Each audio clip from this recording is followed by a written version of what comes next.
Hey guys, and welcome back to this channel. In this video, I'll be showing you guys how you can speed up your car on Brookhaven. So get your vehicle and you would do, I'm just going to select, let's say this one. I'm trying to find like a faster car here. Where is it? Hold on. Hold on. Okay, maybe this car is fast. I'm just gonna get in it. To speed up the car speed, you're just going to select the section. As you can see, the current max speed for my car is, okay. I guess she's going on my car now. Is 25, but to amp it up, we're just going to put it to the maximum speed and it will go faster. So yeah, that is pretty much how you can go faster.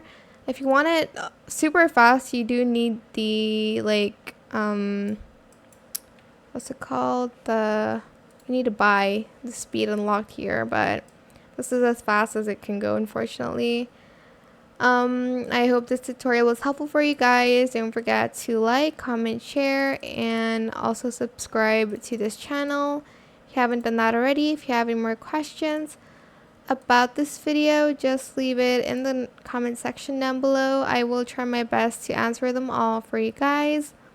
And if you found this video helpful, please click the thanks button as well. That is it. Thank you so much for watching. Bye.